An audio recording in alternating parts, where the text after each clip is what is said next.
expliquer un petit peu, moi et M.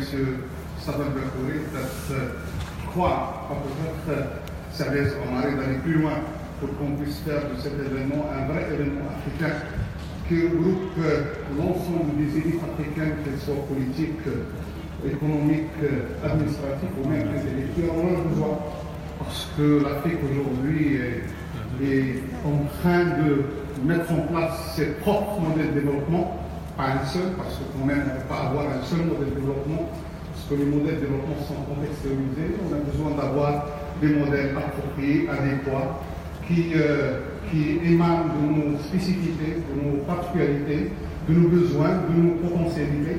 Et je crois qu'on a besoin d'avoir ce débat pour qu'on puisse échanger les idées sur les modèles de développement et de voir à quel point l'élite africaine pourra participer. Le choix du thème qui est la diaspora africaine, j'ai quelques suggestions.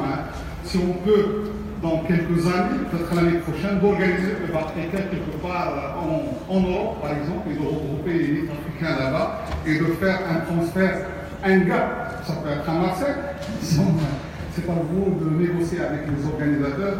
Peut-être qu'on aura besoin d'avoir un hub africain événement itinéraire qui pourra être organisé dans pas mal de pays africains sans bien sûr oublier Casablanca comme hub initiateur de cette dynamique de débat entre les élites africaines.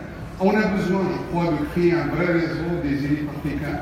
J'étais à Congo-Brazzaville avec Sa Majesté parce qu'il y avait le sommet des chefs d'État des pays qui sont concernés par le bassin du Congo. Et on a bien remarqué que l'élite marocaine, que la diaspora marocaine, elle est présente, c'est vrai, des intellectuels, il y a des politiciens même.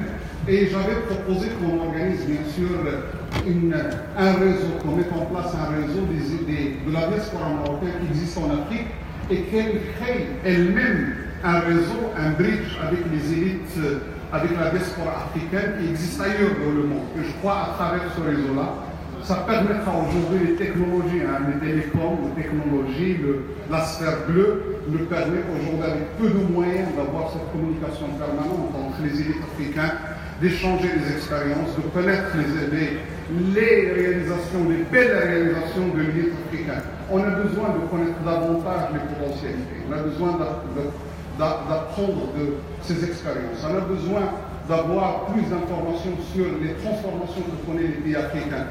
Si on évoque uniquement la CEDEAO, aujourd'hui la CEDEAO est en train de se démarquer par rapport au passé, en train de mettre en place une vraie dynamique basée sur des infrastructures intelligentes, basée sur des économies, si vous voulez, futuristes, basée sur des services qui répondent si vous voulez, aux besoins de la population africaine. Et je crois qu'on a intérêt d'avoir ce réseau, ce débat. Et on a intérêt, bien sûr, à revoir nos façons de faire nos partenariats avec nos partenaires du Nord, parce que je crois qu'on a besoin d'une nouvelle génération de projets de partenariat.